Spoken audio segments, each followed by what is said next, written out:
Hello السلام علیکم and welcome to another video. اور اس ویڈیو کے اندر ہم بات کریں گے category health and personal care کی.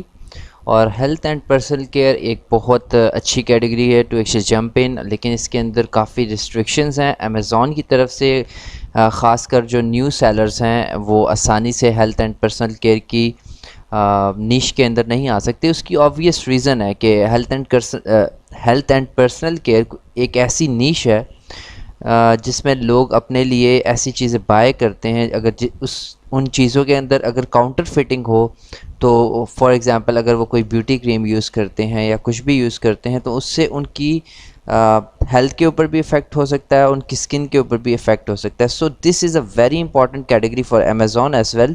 تو امیزون چاہتا ہے کہ یہاں پہ جو بھی سیلر آئے وہ بہت پروفیشنل ہو اور وہ پروفیشنلی امیزون کے اوپر سیل کر سکے. سو the first requirement is you must be registered as a seller on the professional selling on Amazon.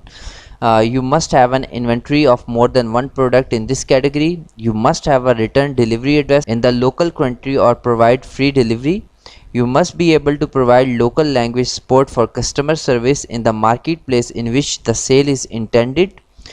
Your own company website is not required, but it's helpful to use for review during the application process. So اگر آپ کی web site ہوگی so it will actually look professional کہ آپ ایک business ہیں proper اور آپ کی ویب سائٹ بھی ہے اور آپ اپنی ویب سائٹ کے اوپر بھی بیچ رہے ہیں.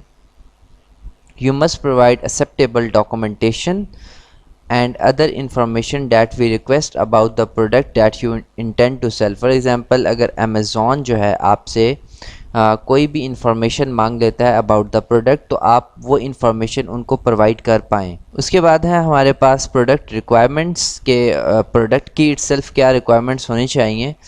Product you sell must be new, product new ہونی چاہیے. All products must be intended for sale within the EU. Like for example اگر آپ یورپین کنٹریز کے اندر بیچ رہے ہیں تو وہ ان کے جتنے لاز اینڈ ریگولیشن ہے اس پر وہ پوری اترنی چاہیے. اس کے بعد for each product a valid barcode registered and associated with the product is required. ہر جو پروڈکٹ ہے اس کے اوپر بار کوڈ ہونا چاہیے. اور second note is if the manufacturer of your product does not issue product and identifiers EAN اور UPC then you need to contact seller support to request for an exemption. For example اگر آپ کی product کے اوپر بار codes نہیں ہیں تو پھر آپ کو امیزون سے کانٹیکٹ کرنا پڑے گا.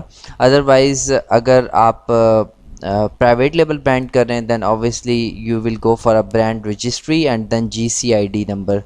اور اس کے اندر پھر ہیلتھ اینڈ بیوٹی کے اندر ایک چیز آ جاتی ہے میڈیکل کی. For medical products a valid EU common logo URL that indicates that you are registered to sell medical products refer to EU common logo.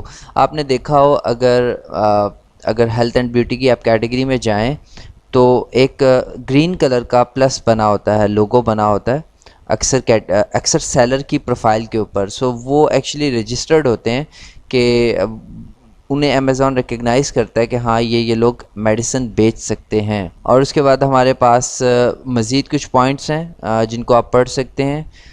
یہ ساری انفارمیشن ہے لائک اگر آپ میڈیسن بیچ رہے ہیں امپورٹنٹ ود ان دا UK no seller is permitted to list any of products for cell.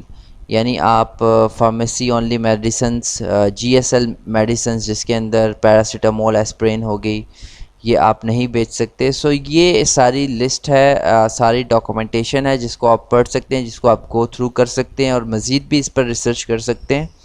سو آپ ہیلتھ اینڈ بیوٹی کی جو ہیلتھ اینڈ پرسنل کیئر کی جو کیٹیگری ہے اٹس ناٹ ویری ایزی. اس میں آپ کو تھوڑی سی ہرڈلس آ سکتی ہیں، آپ کو زیادہ پڑھنے کی ضرورت ہے. So thank you so much.